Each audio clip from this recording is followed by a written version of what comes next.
This is Nick DiMartino, and you're listening to Three Mics, No Mercy with John Latter, Robert Steven, and the Birdman.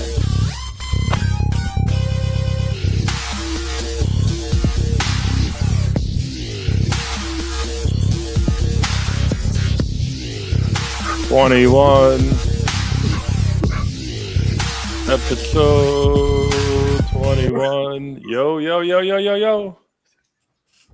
21. She's officially legal. Oh, shit. Officially legal. She could drink now. Yes, sir. She can go get roofied at the bar. All right, I see we're doing the disclaimer early today. What's going on? You are listening and watching to Three Mics, No Mercy. Three Mics. No John Mercy. Latter. And we got Robert Steven. And I'm no longer muted. Who would not forget the Birdman in the house. I had to mute you guys. It was necessary. So much going on. Talkative Nancy's over here. It's fun to be like in control. I like it. It's very dark here for some reason. It's very dark. So to tear down the eighth wall for all you people listening and watching later, we have a pre-show discussion, and right before we come on, John mutes us. Absolutely. I'll fucking do it right now. Just a button. You're on mute. Honestly, if I could do that in real life, I could. I mean, I would. That'd be great. Just mute people. Yeah, like the movie Click. Adam Sandler. Oh, yeah. I wish that I could pause life sometimes just to prove that I'm right about certain things, like with my job, other things. I would pay a lot for that fucking option. We'll pay a lot for it. You ever just been like, in a conversation that you can't get yourself out of, and you wish you could just be like, skip cutscene? Oh, constantly. Constantly. It happens all the time. I like John's lighting. He's so dark. I am dark. He looks like Luther Vandross. A little bit. I feel like him. I gain and I lose weight. I have a Luther Vandross collection. Oh, wow.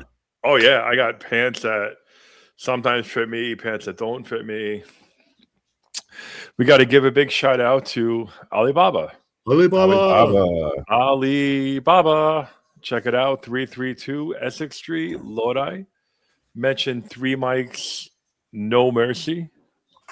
Bring some Hawaiian rain. They'll take care of you. They will take care of you. They will elevate you however they see fit. You'll have a good time. They'll have a good time. It will be definitely in your best interest to indulge. Why not indulge? Why not indulge? John, what are you vaping on right now? We're doing the grape. We are doing the grape. I was going back and forth. I did the strawberry banana. Yeah, back to the grape for now. That might change because I'm all over the place. I like to mix things up a little bit, change the game.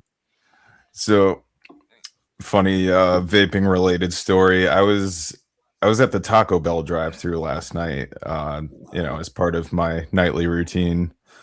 And there was this girl in a car behind me, actually a group of girls, and I could see in the mirror they're like waving at me, they're like giggling, they're like making hearts with their hands and like all this other stuff. And I'm just like, do I know these girls? Do I know them? Whatever. I'm thinking like maybe it's a friend, coworker or something. I couldn't really see them because it was dark.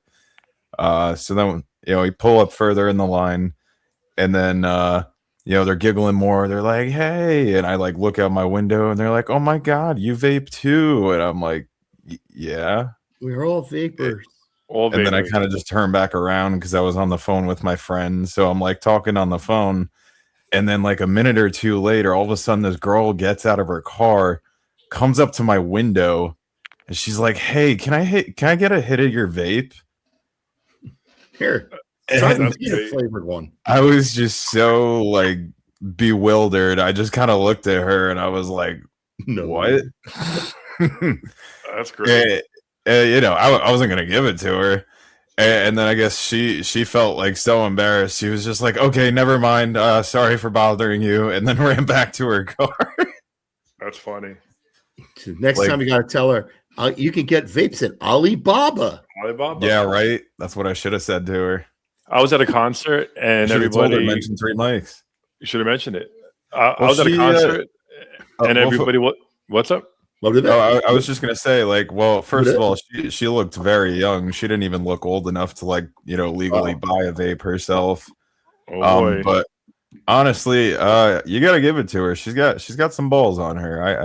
I give her some balls, but I didn't want to. Usually are brave at 15. Oh, he's at the damn door. Oh shit! Here we go. Oh, could it be? Did you order pizza, Jason? Johnny? Yeah. What's up, buddy? Oh. How you doing? Good. It's that old guy. No camera. No video. Fix your camera, Johnny. He's naked. Are you he doesn't know how to use the camera. Are you done beating?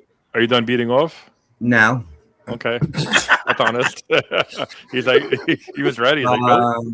Yeah, I came in and it doesn't have the camera up. How do you get into your camera?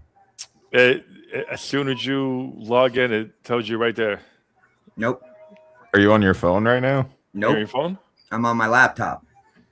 Right on the bottom there, underneath where the camera is. You hit that thing, and then the little circle goes away. Yep. And if I hit that thing, what happens is it shuts it off, and then I turn it back on to the same thing, and it doesn't go on. Let's see. 1 second while Johnny's figuring this out. Well, he is the unknown Johnny McCarthy. I don't care. Let's see. Unknown. Look, Jason's trying to make him feel better because now he's doing it. Let's see. So when the link gets out, when you hit OK, is your camera hooked up and everything? Yeah, I have a laptop with a camera hooked right up to it. So this is quickly turning into a remote troubleshooting session. This is fun. I'll go on my cell phone. Okay. He's gonna ring the bell again. Are you gonna? It's like he rang the bell and ran away. All right, so then he just played ding dong ditch with us. Yeah, there I go. So cell phone seems to work. Okay, so he might have to change. Let me. Hey, there he is. What's up, Johnny? That light out behind you. What's that? You got the light. You can't see you. No, that's not a light. It's called a fan. It's my only fan. Oh, really? And you got like a light in the middle of the fan. You look like you're going to heaven. John's on his way to heaven. That's Johnny's OnlyFans. Hi, only. What's up, buddy? How are we doing, sir? Thank you for joining us. Oh, thank you for having me. This is fun. Sorry, there's a little back and forth. Trying to back and forth is better than just in the back, I guess. That is true, Johnny. Nothing like a little pegging. So Johnny has been in the game for a minute. I humbly thanked you that night because the whole stuttering John thing. If Johnny didn't get me on stage, I would have not spoke to another person who sort of got me into the whole scene in Oneonta. So that was a huge networking thing, and I appreciate it, man. It was really cool of you. Hey, that's fine. And anytime. It was my pleasure. I don't know. I wish you guys could have been to the Friday show at Rodney's. That would have been an experience. You would have loved it. That would have been amazing. And you are definitely so are you like the victim? Like, how does this work? Because I'm no victim. I'm just a innocent bystander who put the whole show together. But John is the victim. The other John. But you got screwed because you had it booked for a week ago. Well, yeah, he lost the show. Everybody was pumped, and because of the fucking bullshit. Are you talking about Are you talking about the comic strip or Rodney's? So no, Rodney's you did well. After Rodney's, we're talking about. I'm saying, the one at the comic strip. I was still stuck on Rodney's. I would like you have been to that show, so that you could see what a real shit show is. I heard all about it. It was freaking. And then Robert and you were there for, or was Robert there? Were you at the Stuttering John show too? Right? He wasn't at Rodney's. My God, no, not Rodney's. I'm talking about Tommy's. Yes, Tommy's. Have you been to Alibaba? Yeah, he was at Tommy's on that night, sir. Yeah, he was at Tommy's, Robert. He was. Okay. All right, so exactly. I know Robert was there. I can't remember if I put you on that show or not, John. Yeah. Okay. Yeah, because I was going there to support Robert. Great. And I was hanging out with his girlfriend and he put me on. So can you tell me? Yeah. My point was that at Tommy's, we had a great show. Okay. Yeah. And it was him doing his whole act. So it was, he's not the best comedian in the world, but he's sure as hell not the worst, but he's got a lot of good stories. So he was well, deserved there. But when the Dabbleverse hit that one at Rodney's, that was just, it almost put my hands up and just said, what the hell? Yeah. Now, just count the money at that point. They came out in support of terrorizing him and filling your pockets. It was good. It was good. It wasn't. Nobody filled any pockets. I broke even. You got money out of that. I broke even. How's that? Oh, wow. But so hold on. We're like all over the place here. So did you have any idea when you were at Rodney's that something like that was going to happen? Like, was it brewing? Was there word of mouth that like watch out, get ready for this? I sent out press releases, so it was no doubt that somebody was going to find out who wanted to, and Kevin Brennan or Kumio, whoever it was. I had no problem with that. The thing is that when I had originally booked the show, I had like 50 tickets sold of mine. Those are my tickets that were sold. Right. I had my family was all coming too. That's another 20 people who were coming. And what happened was they bought out all the tickets at the end. And my family couldn't even go at that point in time because there was you couldn't even stand there. It was the most packed I've ever seen Rodney's ever. Okay. So it was pretty substantial, the amount of people there, but they were there mostly to make fun of John. Now, I don't know if you heard the whole thing. Kumio said he was going to go there and John didn't want him there. So he said, oh, why is John going to keep me from going there? And I said to him flat out, because I know Kumio too. I said, you're welcome to come. And so is Kevin Brennan. Just don't start any problems. And sure enough, he didn't abide by that. But when John had told me that what he was planning on doing, which I knew, I didn't know it before that night, but I knew it that night. I told John, I said, listen, I know I'm paying you for it. I go, but if they do what they say they weren't going to do, do whatever you want. I told him you could do whatever you want. And quite frankly, he did the best thing he could have done for himself. Yeah. Maybe Rodney's doesn't like what happened, but guess what? They just had their own show there, Kevin Brennan, Bob Levy, and all them. And I heard it was horrible. Okay. A couple of them had good sets. Okay. But as far as Kevin Brennan, he's been the one antagonizing everybody. They said he was horrible. So whatever. I didn't go there, so I don't know what it was like, but you know what? Karma gets you sometimes. I am a firm believer of karma. That's for sure. Mm-hmm. Mm-hmm. It's like telling Jason holding a machete, don't kill these people, behave. You can go to the party, but you cannot kill them. You have Birdman, so put that machete down. He's a fucking bully. I mean, listen, I'm just gonna say it, like I don't want this whole segment to be about it, but he's an Antifa pussy bully. You know what I mean? Just he's got like the power and he's got the voice, and I get it. But I felt bad for you because like we heard all about that night. You were obviously there, so you have a first thing of everything. Like what happened, and it sucks. But have you moved on from it?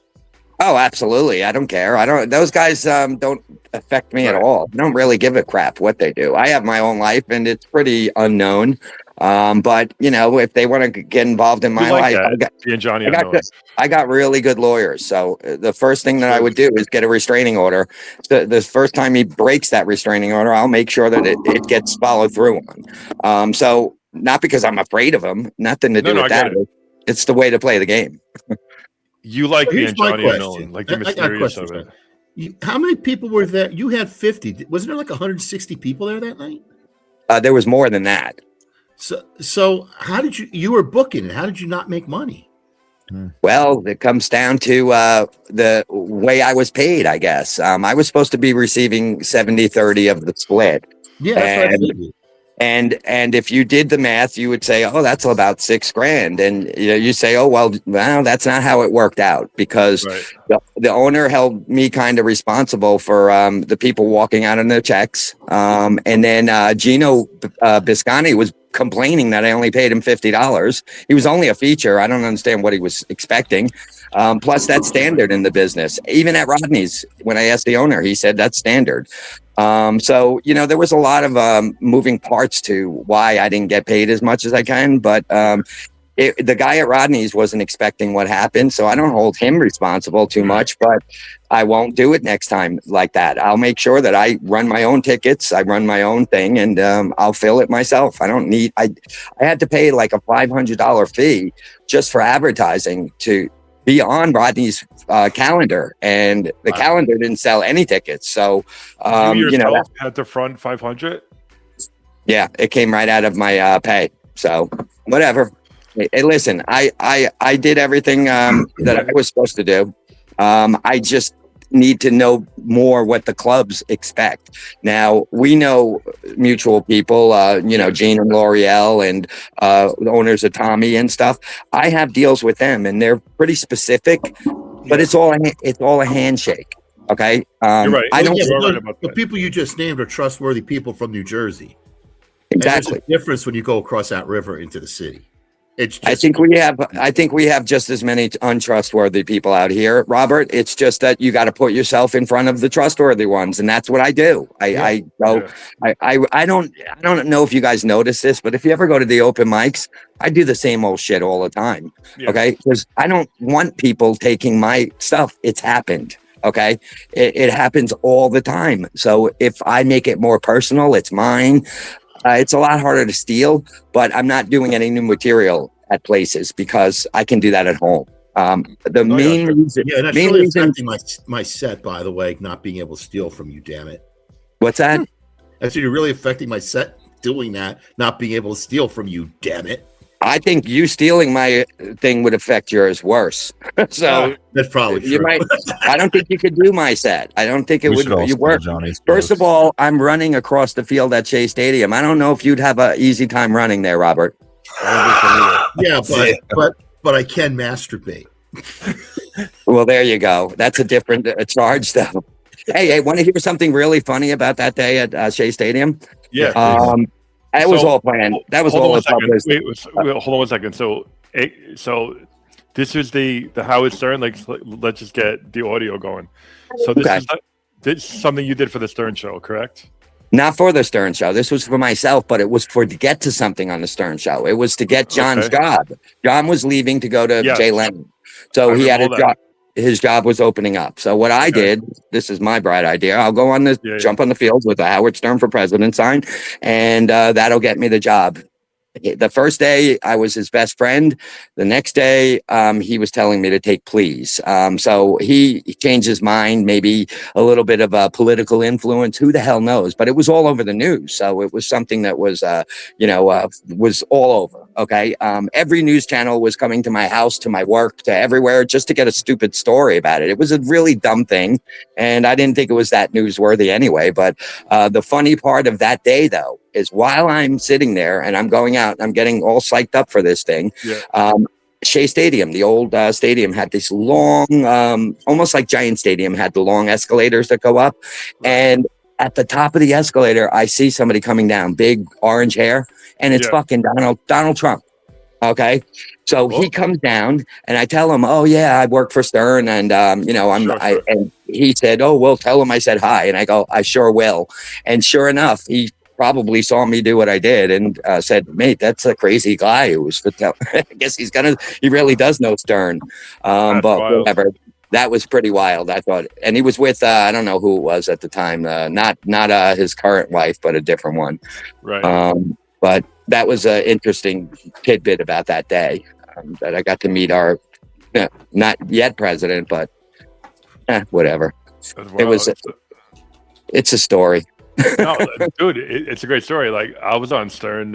Like, I'm not gonna talk about it here, but you heard it that night, the Howard Stern story, that whole thing when I was doing. So, like, I get it. Like at that moment, you're just like, oh, this is insane. But then But then after that, you like think about it, like, like should I have or did that or whatever? But I had no idea. There was a law written into New York, especially because Calvin Klein went onto the court during a Knicks game and started to hug Sprewell during the game, and he got thrown out. So anytime that somebody interrupts a thing, it was called the Calvin Klein law. I didn't even know that existed. So I was used to these women jumping on the field after a game, and they have a sign and their boobs are jumping up and down, and they never get arrested. And so I figured, what's the worst they can do to me? Well, I ended up at Rikers. So that was great story though. It's a great story from the unknown Johnny. Johnny, how did that whole thing start? The unknown. That was the Gong Show. I used to do it with Leslie Gold. She's the radio chick, and she was working at the same station with Stern. And after Stern left, I started to hang around with her and do some stuff for her station or her show. And one of the things that she was talking about was the Gong Show. And I went and did a little thing with her to audition for the Gong Show.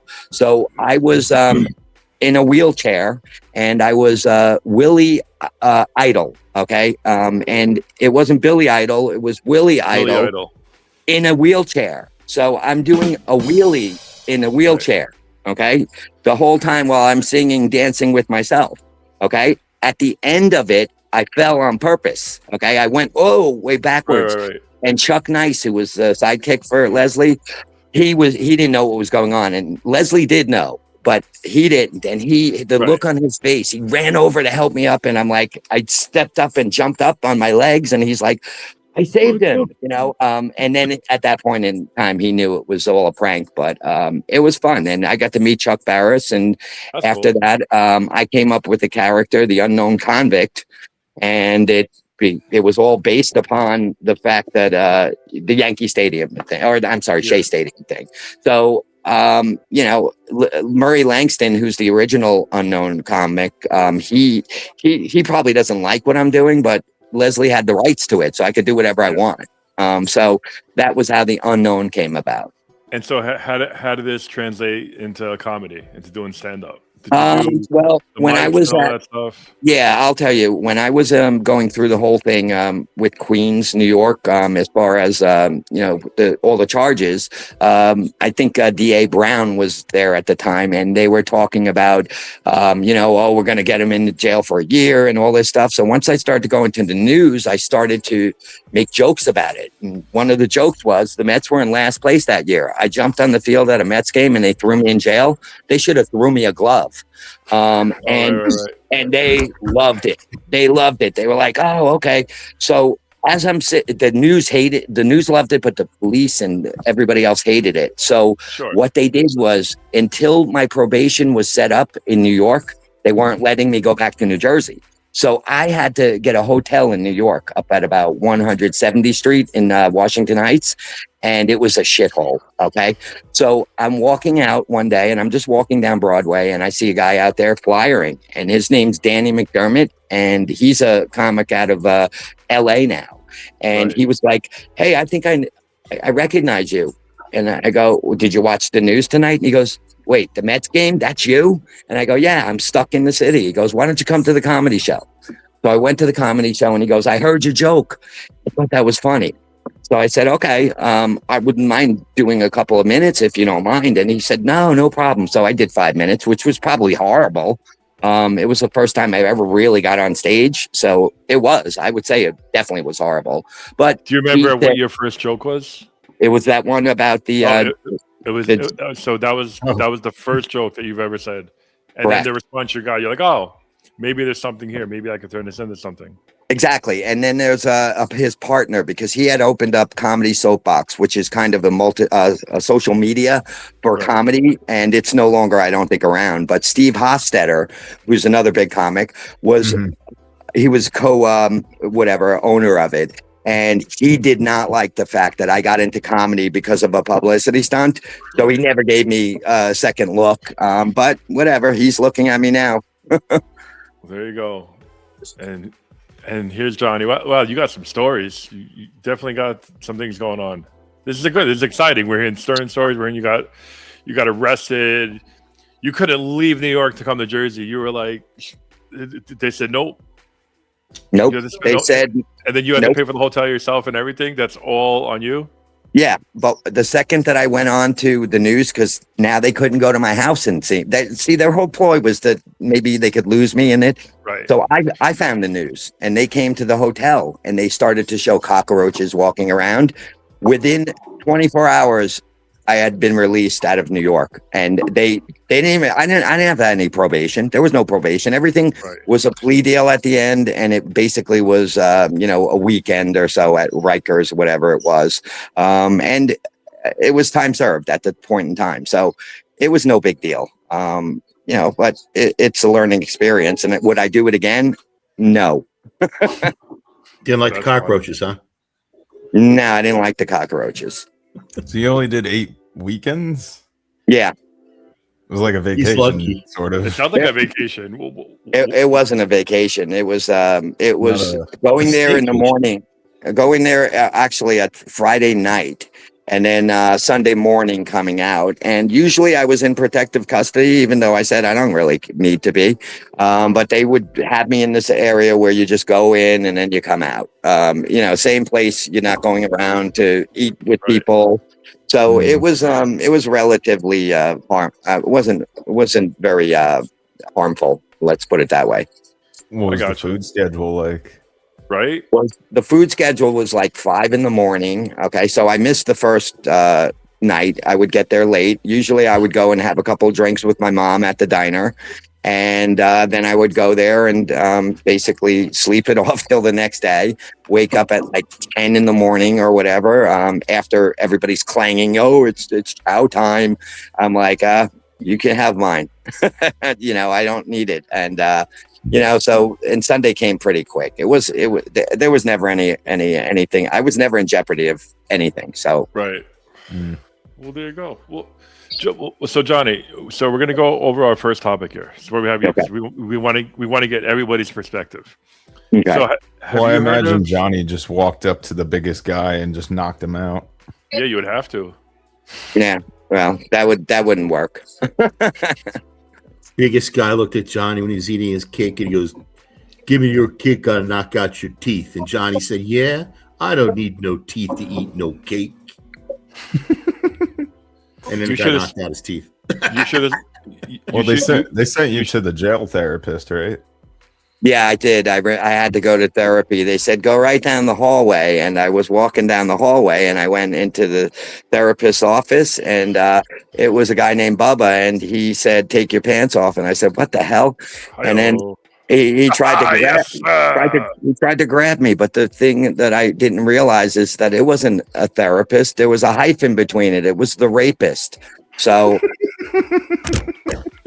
Brett Verbist has such a good story. He said that he was in Mexico and he was taking like a whole bunch of drugs and they caught him, and then he was in a Mexican jail, and he was saying that he thought that they were going to rape him. So he threw up all over himself, or like he shit all over himself, so they would be interested in it. Oh, wasn't that in a movie? I don't know. He said it happened. Yeah, no, I think that's from a movie. That's from a movie. If I was in prison, I would be like, "Hey guys, let's start a mic."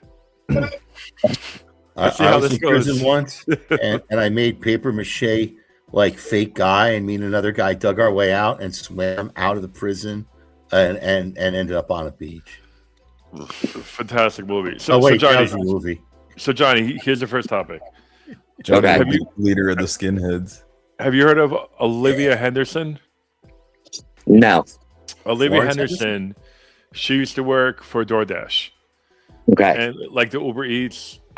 So she went to, like, Jason, help me out with this. Used to. So she went to deliver food to somebody. So she was working for DoorDash. I'll take it from here. Yeah. Okay. So she's working for DoorDash. She goes to take a delivery. She shows up at this guy's house. Now, mind you, she's supposed to just, leave the food at the front door and like take the picture, confirm, out of there. What happened was she showed up front door was open, and she decided to like go in there, and the homeowner was like passed out drunk on his couch, like no pants on, dick and balls out and everything. This girl just like took out her phone and like filmed it, and then like put it on TikTok, and basically like cried about it, saying like, oh, like I'm a victim. And long story short, DoorDash saw it and they didn't like it, so they fired her. She is banned from DoorDash, and now there's also a lawsuit. Well, that's, I don't care. He didn't lure her in. It wasn't like that was what she's supposed to leave it at the door. I would say she is at fault, but but if she had been murdered or something, and it might be a different story. But she was the one who turned it around and said, I was a victim. How are you a victim? Yeah, I don't know. I mean, I get it. I feel so much for these women who are raped by Harvey Weinsteins and stuff like that, or I believe that he did that. Okay, but I don't believe every woman that says that. But I have to listen to it at least. If it was this, the person shows me that's what happened, I'd be like, I'm sorry, honey, you were wrong. You're not supposed to go in people's houses. What did you think? And then why did you take a picture of him and show people? You're asking for it. Multiple times. She was on TikTok multiple times. She kept on putting it out there, and then they kept on removing it. Robert, what's your take on this? On the whole situation? The guy was naked. The guy wasn't diddling himself or nothing like that. He was just naked, drunk or whatever, and she was filming him. Was he hung or was he small? Like, did he have shrinkage? Oh, I don't know. That I don't know. I don't know if he's a grower or a shower. Because if he's a shower, he should be happy. If he's like a John C. Holmes, he should be making money off of this. But if he's like a Costanza, well, yeah, he should sue her. But what is your take on this, Robert? Does she have a case? Because she's indicted. Case for what? Being an idiot? First of all, come on, lawyer guy. You leave the Uber. You leave it outside the door. You take a picture. You text them, "Hey, your eats is out there." You don't walk in and film the guy naked. He should sue her. She should be locked up in prison, and she should have to go meet Johnny McCarthy's therapist. I wouldn't wish that on her, but I would say that I would say she should be fired. How's that? Oh, right. She was. She was fired. I would like to see her get some therapy, though. DoorDash removed her. By the way, you're listening to Three Mics No Mercy, and we are on Spotify, and we have Jay Birdman, Robert Steven, and our guest is Johnny McCarthy. The unknown. You can also catch us on the John Ladder comedy YouTube channel. So Johnny, there is a thing with people who, like we weren't there, we don't know what happened, but this happens a lot. This happened to Stefan Diggs. Was in a situation where his chef, Stefan Diggs from he was the Patriots. He's not on any team right now. He's talking about going to the Raiders right now. Well, why not? They take all the convicts. All the convicts. That's where he belongs. He was saying that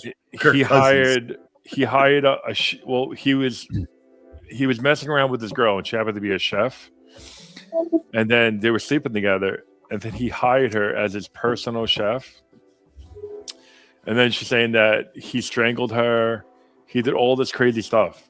So this whole thing was like going to court and whatnot, and her lawyer ended up suing him for $5.5 million, and so the verdict today was not guilty. So this does happen where people get accused, girls do accuse guys, and it doesn't necessarily work that way. Now, we weren't there. We don't know what's happening. We're just going by the facts. But this is a pattern. Was he being sued, or was it a criminal case? It was a criminal case, but her lawyer, she was offered $100,000 to recant her statement, but her lawyer was seeking $5.5 million. Oh. See, that's the problem. Greedy. Yep. But do you remember the vigilante, Bernard Getz? Bernie. Yeah. Well, you guys are too young, but I'm sure Robert knows him. Bernie Getz was the subway vigilante. What happened was He was at, on a subway and somebody robbed him. So what did he do? He went home, got a gun, and decided that he's going to antagonize people until they do that, and he's going to shoot them. He did that. Everybody loved him for it, and I don't. Okay, because I think that he just took advantage of the fact that he maybe had people behind him because he had been robbed. Right. Okay, these guys weren't going to rob him. He went and he was making it like entrapping them somewhat. But whatever. I saw Rob's face go a little bit, like that. And I'm just curious, why? What do you think? You think he was justified? My recollection is he was mugged. He brought the gun. I never heard about him antagonizing people, that these guys were razzing him. I don't know if they were going to rob him or not, but, they started with him and then he broke out the gun and he paralyzed the one guy. Right. But I don't know if they were going to rob him. I just remembered that they were, being a bunch of punk kids. And, if they're robbing you, I'm okay with them shooting them. Yeah, I would have been too. I don't think that was the case. That was a cutting edge one to me. Because I don't know how far it would have gone if he didn't have a gun. Honestly, it's just like that one scene from the Joker movie, except they're all white kids. Yeah. I don't talk to anybody on a train. Like when I was, there was one particular time me and my wife were on a train. We were on the F train, and we're like sitting down, and there was a guy. He was eating those seeds, the sunflower seeds, and he was just like spitting them on the ground. So this nerdy guy says off. He goes, "You better pick that up." So I go to my wife. Time to leave. Yeah. Time to go to another car because I don't want to testify about a murder. I don't talk to anybody on the train. Like I don't know anybody who would engage with anybody. Honestly, like you just kind of like do your own thing. Did you see Linda Morgan Smith on her video on the train the other day? Oh, is this an old one or a new one? No. It's probably about a week ago. She's on a train trying to get people to let her sit down, and nobody's paying attention to her. And she's like, "I'm an old lady, just get out of the hospital." And everyone's ignoring her. That's terrible. That happens all the time. And guess what? I probably walk past people in New York that, bums that need money. If I don't have any money, I'm not going to, what am I going to do? Swipe his freaking, card, I mean, it's just not conducive all the time to be giving them. But if I have it, I do give it to them. But I've had it where, you say, I don't have any money and a bum starts to harass you.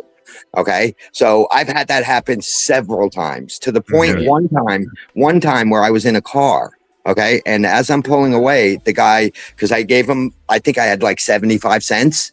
And I said, "This is all I have." And I gave it to him and he threw it at my side of my window. And I'm like, I get out of the car and I go, "Listen," I go, "that's your money. You better pick it up or whatever. But don't, I just said, you have some fucking nerve to do something like that. That's all I have, you asshole." So, and I felt bad afterwards, believe it or not. I usually give homeless people who have pets money. I do it all the time. If I see a guy with a pet, if I have money, I'll give it to him. Or if I see a guy holding up a sign, "I need this money for alcohol." At least he's being honest. At least he's being fucking honest. He's not bothering anybody. He's holding a sign. He goes, "I'm not gonna lie. I need alcohol, so I'll give him $1." Yeah. If I got $1. So he'll find out of 10 people, the one person will give him money. Okay. The other way, maybe 3 people give him money. I think he lowers his chances, but at least he's being honest. Yeah, because they're scammers. How about that one scammer years ago where like she pretended like she couldn't walk normally, so she was on her hands. Her hands were on the ground as if she was crawling. Mm-hmm. People felt bad for her because people thought that there was something like legit wrong with her body or structure, and she just kept on crawling. And they kept giving her money, and then she got exposed on like those Dateline shows or whatever. Yeah, they would see her hop into an alley, get changed, go into a bathroom, and then just walk away like nothing. Yeah, they I probably watched the same show. It was, I don't know if it's Dateline or 60 Minutes or whatever. One of those things. But it was a guy, and the guy would go and he would panhandle all day. Okay, then he'd have a walker or something, whatever, crutches. It doesn't matter, whatever he had. He would walk a block away. The crutches would go out. He would open up his Mercedes trunk and put his crutches in it, take his clothes off, and just go on. And he said that he was making over $1,000 a day. Wow. So that's crazy. I saw this video where this guy, I think it was a guy, he was like pretending to be like a double amputee, so missing both of his legs or whatever. But then and he's like rolling around on a cart, and then somebody just like ran up to him and like exposed him, like literally pulled his pants off, which was pretty dangerous if he was wrong, but pulled the pants off and exposed that like his legs had just been like tucked away the whole time. Yeah. Oh. Yeah. Well, that's from the movie Trading Places, remember? Eddie Murphy. Eddie Murphy, when he was on the little pallet, the little rolling pallet, and the cops picked him up and his legs fell down. It was funny, but maybe he stole it. No, this was a maybe real they thing stole it from that movie. No, I believe you. It's a miracle. Oh, he's a copycat scammer. I can walk. I can see. I can. Yeah. Oh, thank you. Thank you. Thank you, policeman. You policemen are the best. Oh, I can't find this particular clip of this woman. Like, she was literally walking, like with her legs and her hands, as if she had like a four-legged animal. There's a whole thing, man. And when they exposed her, oh, Jason, see if you can find that homeless woman exposed for making believe she's crippled. I'm on it. You know what I see sometimes too? They have like these street performers, like these violinists, and a lot of them, like they're not even actually playing. They're just like playing music out of the speaker and like pretending to play. It's usually like these immigrant parents, and they have like their young children playing these instruments. I don't know. It's kind of funny to me. Well, the Naked Cowboy, right? You guys must have seen him. Oh yeah, I've ran into him before. He doesn't play. Yeah. He doesn't play his guitar. He just has it around him, and I think he can play, but he doesn't. He's more about taking pictures and getting money. And that guy also makes a lot of money. Mm-hmm. He sold his rights to something that they used it for one of the movies, but it's a novel idea what he's doing. And then they had the naked cowgirl, and then they had the naked granny, which was disgusting. It was this lady in the same thing, a thong and stuff, and she was like 90 years old. Nice. And it was kind of like sad. I was thinking of my grandmother, and I was like, I was like, Jay's friend's gonna dump Linda for her. Mm-hmm. How about when you're on the train and you got like 5 stops left and you're fucking exhausted, and then it opens up and these 3 kids start breakdancing. They're like doing flips, and they're doing somersaults on the pole. They do it for 1 stop and then they get off. So now I'm like awake and I'm pissed. And that's it. They don't even do like a full fucking set. They do 1 song. It's so fucking loud, and then they just leave. And you're mad because you couldn't get the rest. You couldn't get your little nap. I hate that. I hate that. I used to put on my headphones, avoid everybody, but watch everything because you don't know what the hell is going to happen. Mariachi bands come on. It's just What kind of train are you on? Ayo. Spanish. What kind of? Heading to Mexico. What kind of story is that? Oh, he's the best. He's the best. So, Johnny, hold on. I found something real quick. It's sort of like it. Hold on 1 second. Johnny McCarthy is here. Johnny McCarthy is here. Does everybody wear sunglasses on this 3 mics? I wear my sunglasses at night. Mm-hmm. Because we are future bright. Oh, okay. Stuff's kicking in, man. Yeah. So this is my favorite thing. I love when people get exposed. for like nonsense. Just how genuine are those people you see on the street?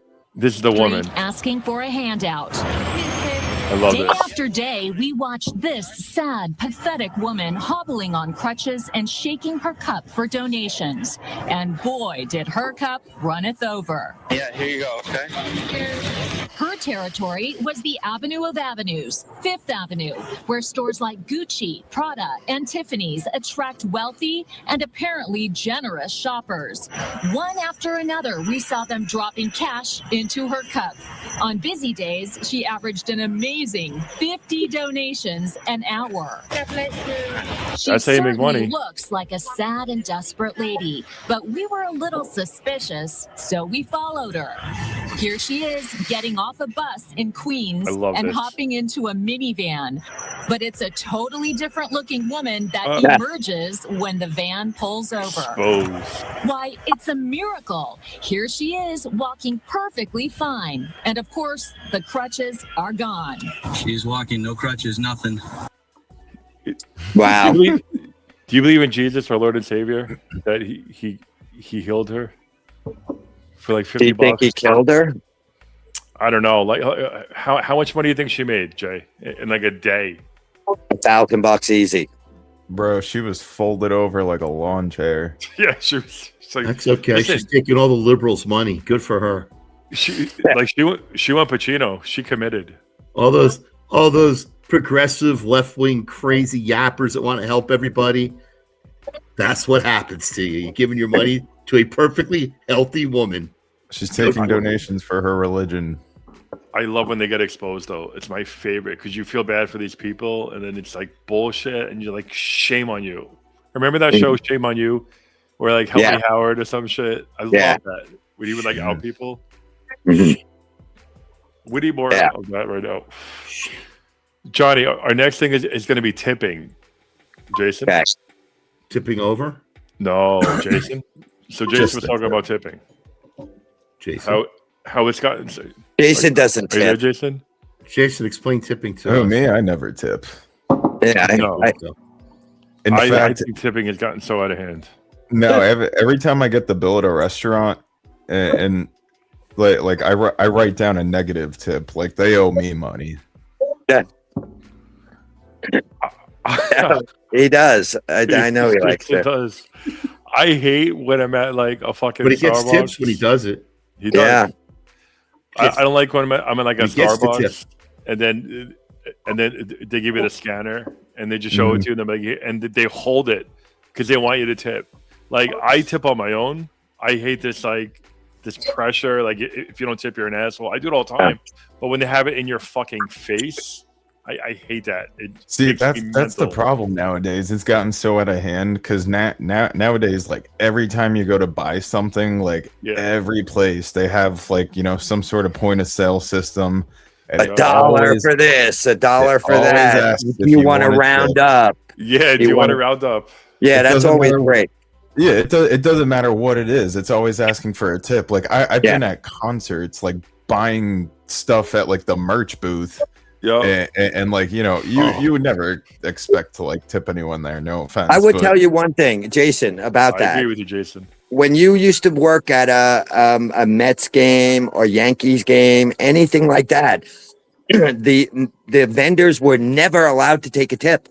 Never. Mm-hmm. Okay, there was no tipping. They said no, we can't. No, we can't. And trust me, it was going on. Like a guy wanted 3 beers instead of 2 because he could only have 2. They would give him 3 if he gave him a little on a side. Yeah, I get that. All right, but I'm just saying. Now all of a sudden, it is common practice. And here's the thing that I really hate is that when you go into New York, especially because it's such a melting pot and so many people go there from other countries, they don't know that you're supposed to tip.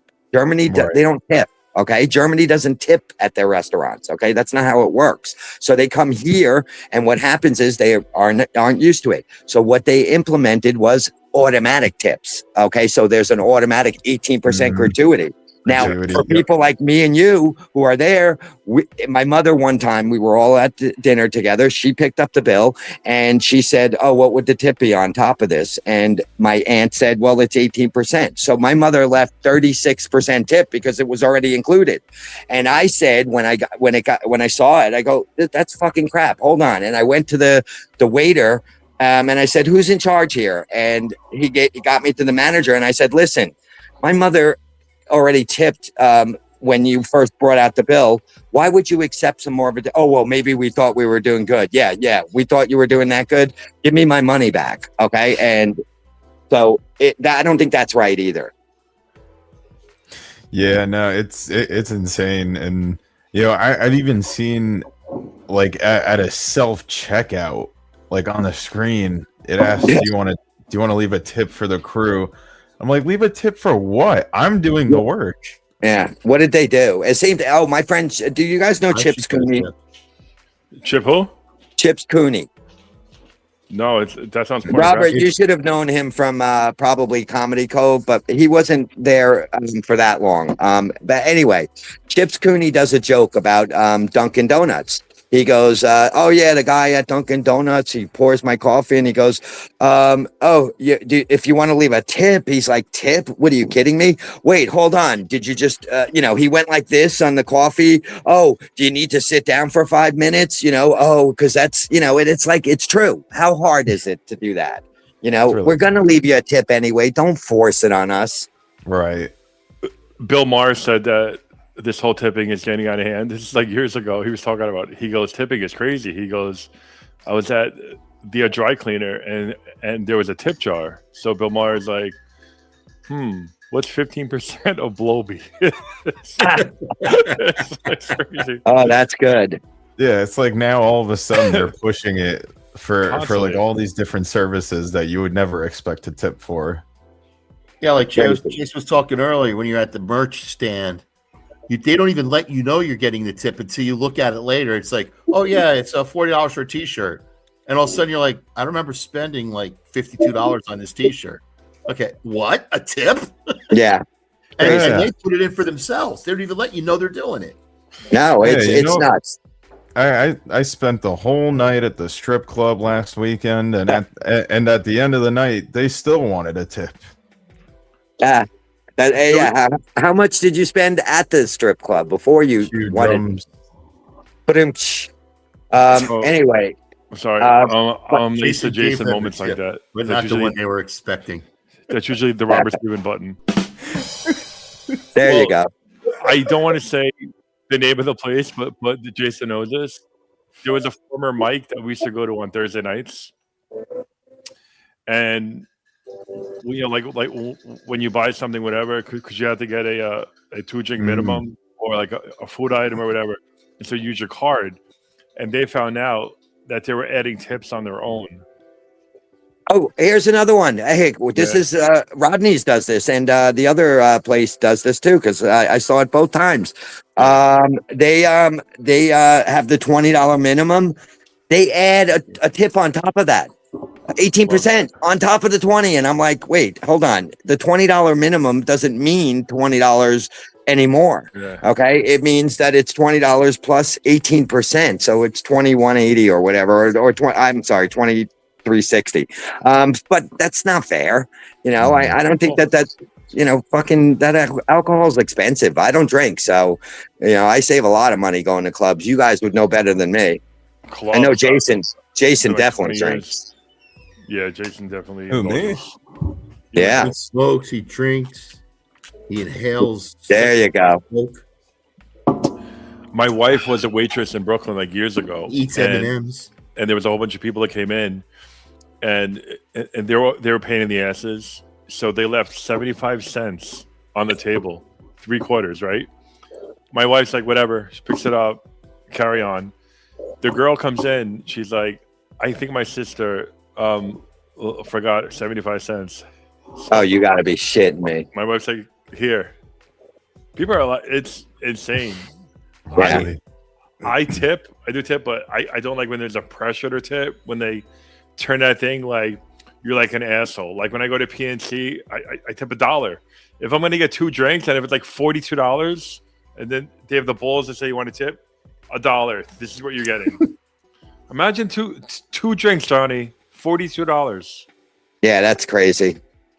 See, now when I used to work at Dunkin', you know, sometimes when I'm cashing people out, they'll give me like extra money or whatever, and like unless they explicitly say like, oh, here, keep the change or whatever, like I'll still try to give it back to them. Yeah. Right. And I've literally like stopped people as they're driving away. I'm like, oh, sir, your change. And they're like, dude, just fucking keep it. Like, oh, that's cool. But yeah, you're right. That's the right thing to do. I mean, yeah. I was at when was it? At the Sandy. I was doing a show with Sandy and Chip last week. And as I'm walking in, I was hosting. So I brought everybody up, and then I walked out after the first guy got up there. I think it was Chip, of course. And as I'm walking out the door, you guys know the door, I see $20 on the ground. Now, I could have just easily have picked that up and stuck it in my pocket, but I put it in my pocket. And when I got on stage, I said, does anybody think that they lost $20? And you know what? Somebody could have said yes, and I would have given it to them. Even if they were lying, I wouldn't care. It wasn't mine. And until they said, no, it's none of ours, that's when I considered it mine. So, you know, I lost $20 there last week. I figured you were going to say that. I actually lost $20. Yeah. Yeah. What was the serial number? 856Z312. C1411 alligator. Let me get that was yours. Yeah, that was yours. Okay, I'll give it back to you next time I see you. It's actually called the Robert Steven button. This is why you should deal in Bitcoin. Dude, I did really good with fucking Dogecoin. A couple of years ago, I got like some kind of tip from my brother's friend. I invested $65 into Dogecoin. This is right before the big Elon Musk thing. So yeah, exactly. So this is the whole Dogecoin thing. I don't know anything about crypto. I know nothing about it. I had to like Google what it is. I'm like, whatever, $65. Fuck it. I go to my wife. I go, do you care? Something different. Blah, blah, blah. Dogecoin was going up so high. And I got one of my coworkers into it. And we were like, oh, this is good. It's building. And it was Mother's Day weekend. And Elon Musk was hosting it. And this is like a huge thing because Dogecoin was like fucking climbing up. And then they go to him. They go, what's Dogecoin? And he couldn't explain it. Oh, so it fucking threw the stock down? Kept on dropping. So I go, sell. But $65 turned into $3,000. We furnished all of our fucking our furniture. No. That's great, man. This crypto stuff is going to be dangerous someday because there's so much invested into it from people, and they think like, oh wow, we've got, I put in $100 and I'm gonna, make 10,000 from that 100. Well, guess what? Everybody else is supposed to make that amount too. What if everybody cashed in at the same time? It wouldn't. It would be. You're making such a good point, Johnny, because people are expecting that to be the end game. Exactly, and it's not. It's going to end someday. It's going to be bad too. We've already seen the market tank like in the past year. Exactly, but you only remember the one guy who lost like $23 billion in like a day, and he was done. That guy's no longer in Bitcoin. So there's only certain crypto companies that are gonna survive it. Okay, and they can boost it, and Trump could boost it as much as he wants. Crypto's great because I'm pretty sure that Barron is involved in some sort of crypto because his father's really interested in it now. So he could plug it all day, and guess what? Eventually it's got to crash. There's no way that unless everybody was going to invest in it, it would still crash. I don't get how long it's been. You're right, Jason. It's been around for a while, Here's the thing: is like it was supposed to sort of be like for the people, unbank yourself kind of thing, and biggest transfer of wealth, that kind of thing. But what we've seen recently, especially, is more and more like big institutions are getting corporations, into it. Correct, right? Yeah, and all the retail traders are like going broke and getting out of it, and now all the retail trader money is going into gambling, like Poly Market, Kalshi, that kind of thing. Kalshi, that's another one. If you could bet on anything you want, that's crazy. Oh yeah. That's right. At the end of the day, that's what's happening. Is everyone just found a new casino? Yeah. And you know what? I get there could be corruption in baseball games, boxing matches, and all that. But do you know how much corruption there could be on that other stuff? Imagine, if they say, "Oh, well, how long is it going to take for that person to sing the national anthem?" Well, guess what? I know I'm friends with Ariana Grande. I'm going to tell her, "Hey, guess what? Make it a minute and 30 on the nose, and we'll split it." You know how easy that's going to be to do? So easy. Yep. I can tell you this without saying names on the air, but this guy I know, he's really good friends with a certain basketball player, like a very, very, very well-known basketball player, and he told him that he had a side chick, and his side chick would bet on him, like to miss throws or to hit threes. Yeah, that's fucking real. The whole thing is rigged.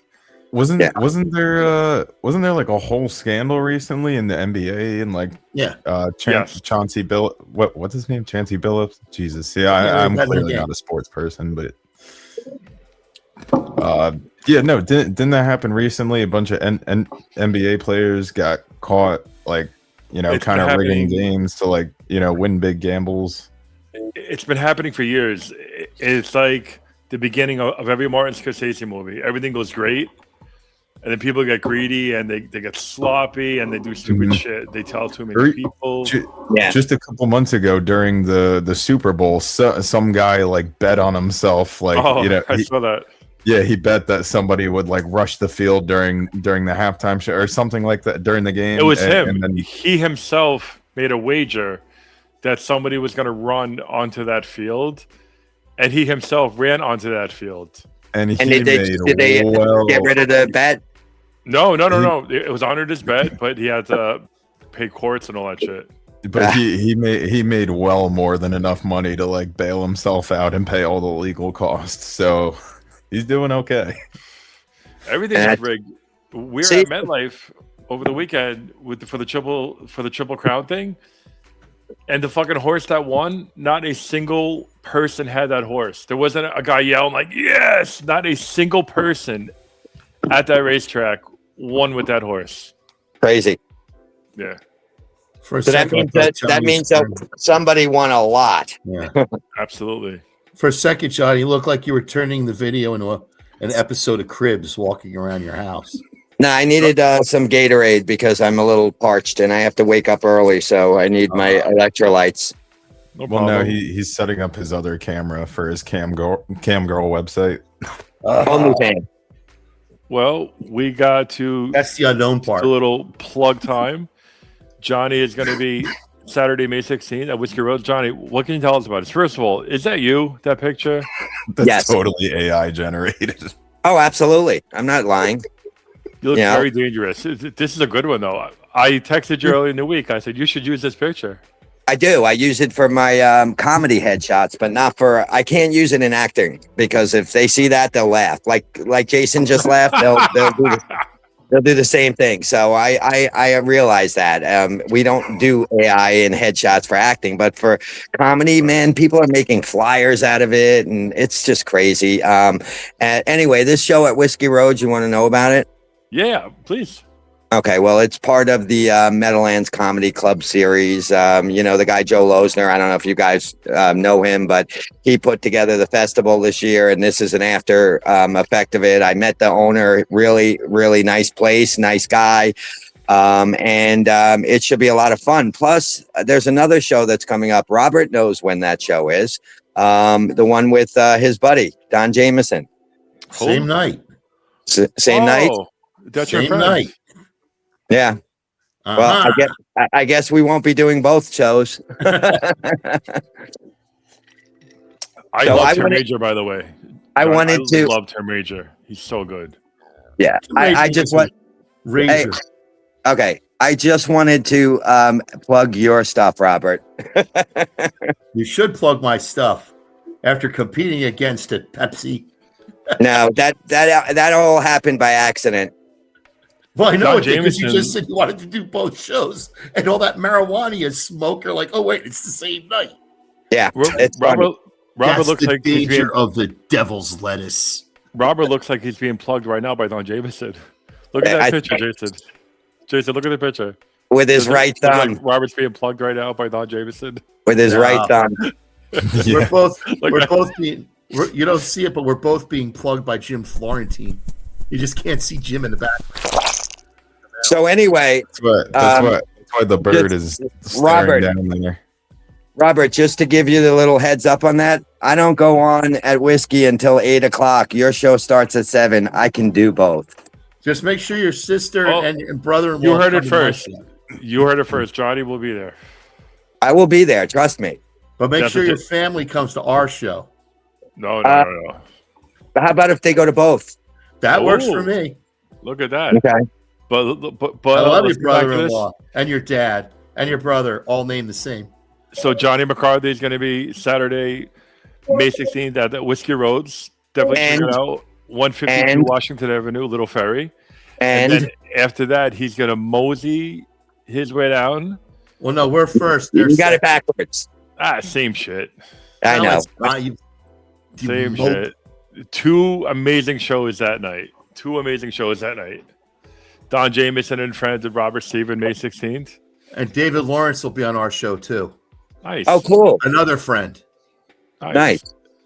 Hey, was there any talk about maybe Florentine showing up? You see, I don't know. Sometimes he does. You never know. He kind of you would know. He would tell you before. No, he definitely. He'd tell Don. I'm saying Don would tell you before. I'm not talking about Florentine. Yeah, he will. He doesn't do that. He just lets it happen. Robert, I know these guys for over 25 years, right? I know. Okay, so I know what they do and don't do. Me. Yeah, Robert. He would tell you, but he's not going to tell Robert. Listen, he put me on the show and didn't even tell me he put me on the show. Robert, if he tells me, I'll tell you. I think Florentine is actually in Ohio that night. That's why I'm saying you would know, because you got to look at the schedule and you know he can't be there. I do that all the time with people. Like I was going to hire Jackie the Joke Man to do that show at Comic Strip, and I'm sitting there, I leave messages for him, and I'm like, motherfucker, he won't get back to me. So I said to somebody else, your girl, you try and get a hold of him. Still didn't get back to me. So she said, I'll get to him. Don't worry about it. All I had to do was go look at his schedule and see that he couldn't do that day. So I was like, oh. There you go. So, but anyway, that's what I usually do. I usually check somebody's calendar. That doesn't mean shit. You know how many shows get canceled? Oh my God. Oh yeah. We got that going on. Speaking of another great show, we got what's that? That's my show. Looks like baseball cards. Why is Elaine Witt on there? Because she's a pro. I don't know what that is, but it looks like something a serial killer would have in a trunk. This is the Whiskey Cellar. Justin comedy. Brian Stoops producing. Who's in the middle? Some chick. She looks like a mime. It looks like a guy miming. It looks like she. Now wait, I gotta look. It's so small on my screen. That's what she said. There it is. Yeah. Actually, that's no. Cool. It kind of looks like those like 90s like new metal album covers. How I used to do that thing. But this is where we're going to see the Birdman Sunday, May 24th. Check it out. Brian Stoops is great. Oh, I see the Birdman. Now, this is the whiskey in New York City? Yes. Yeah. This is the basement. Yeah. Alex Starr does upstairs. Brian Stoops does downstairs. So this is fun. It's always good. This weekend, I'm going to be at a place called Tommy Fox's, I think it's called. Where the fuck's that? Is that Dave Hoge in the middle? No, this is my friend FT. He's a comic from LA. He's actually from Jersey, but he's been living in LA for like 10 years, and he actually flew in for this. And is the guy in the top left, that big guy, what's his name? Brett Furbist. Yeah, I love him. He's I love all you guys, but he's good. And that guy on the right, I can't stand him. What the hell did Bill ever do to you? Bill Leggo's a nice guy. No, you're right. He is. I take it back. Man, great. But that fucking guy on the right is an ass. Oh boy. You mean the guy looks like he's doing bad things to the microphone? Oh no, that's Carl. Joke is that? He's going to be there, and Bill Lugo. He is a up and coming new comic. He's actually driving from Ohio to here. This is his first gig. Is that the one that Carl is shitting on the picture? It could be. I noticed that Carl's arm is going into Bill's pocket. Is he stealing his money? What kinda? I don't know. I do not believe so, but we are very excited about this. I will be hosting about that microphone. Festivities. Are you going to edit this out so Carl doesn't hate you? Oh no, fuck Carl. Carl loves me. We love him. We do, but I don't know what's worse. Why you guys sticking on me? Oh, what's we worse, do everything this raw. or Robert Steven getting plugged by Don Jameson? He's definitely plugging your buttocks. I think so too. I'm telling you. Look at how he's smiling, Robert. He's like, yeah. Maybe I'm plugging his buttocks, but as you can tell by the title, we are friends. Absolutely, just like I'm friends with Bobby Timboro. But Bobby Timboro did not say Bobby Timboro and friends. No. Listen, you're not his. No. Robert's wrong. It says Don Jameson and friends and Robert Steven. It doesn't say you're his friend. It doesn't say. Right. It does I'm not absolutely say right. It does not say. You are not right. It says Don Jameson and friends. His friend me. It doesn't say and featuring his friend. No, that's wrong. You're wrong. Plus Robert Steven. I am the featured friend. That's great. Hey, I designed this damn thing. I know what it means. You need to put I am his friend underneath it. Actually, he's my friend. Really? He really is my friend. Put that, please. I'm plugging him. How is he not my friend? I'm plugging him in the ass with my thumb. Right? W plugged. He's gently patting my buttocks. Oh God, you could eat Don Jameson. I know you could. Well, yeah, they're not blood brothers; they're mud brothers. Mud brothers, I love it. We're only making fun of you. You lost a lot of weight, Robert. A little bit of weight, yeah. Did you just knock on wood, or is that your stomach? You look like you have one less. I think his stomach just growled. Back in that picture, I weighed like 357. I was like the Magnum. And what are you now? Under 3, right? No, I'm 3. Just say you're under 3. Under 3. 340. I lost 17 pounds. It's like throwing a couch off the Titanic. Oh, wow. You look like you're in Oz, Johnny. Like you're auditioning for Oz.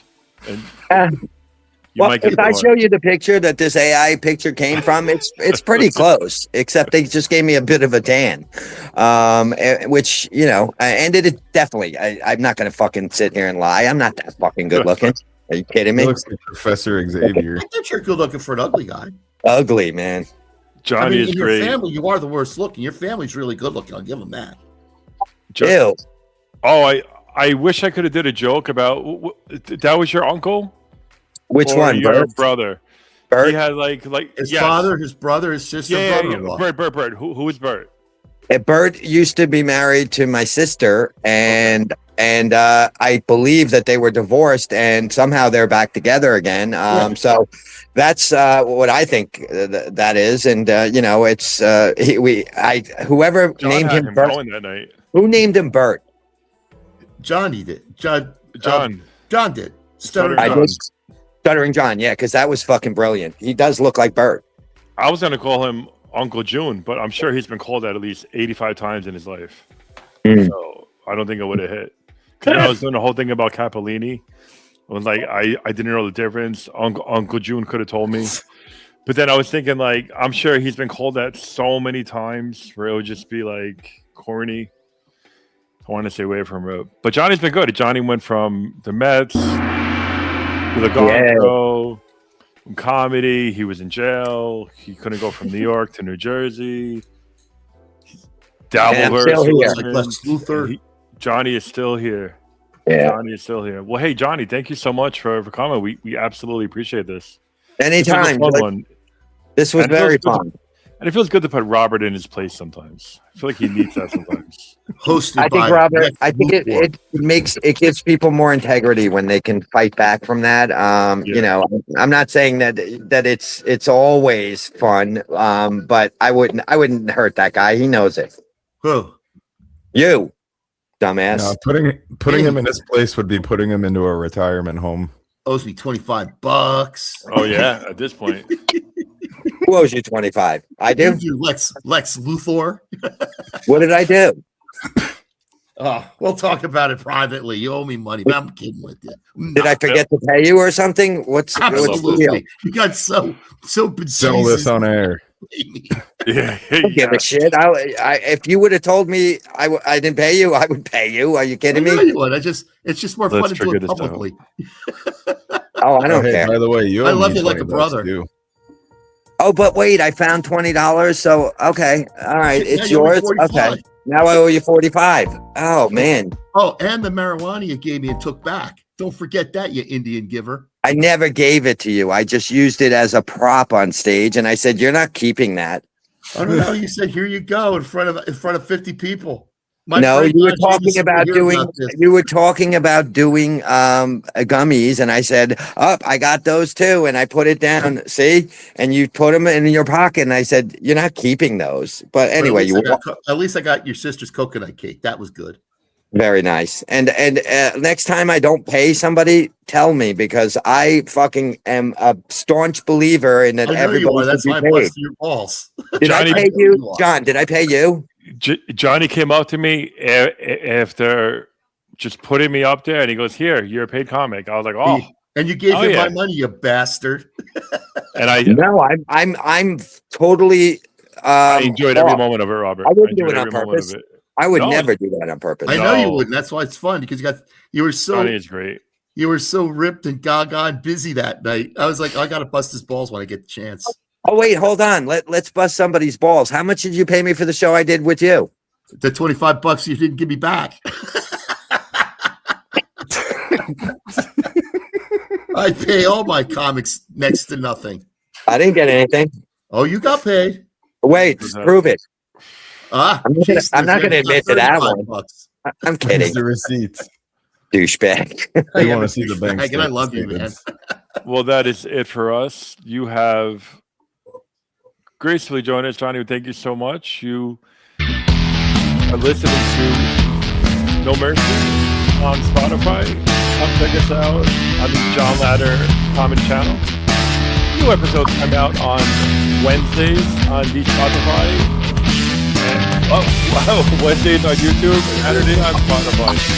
Thank you so much, guys. Hope you enjoy. And we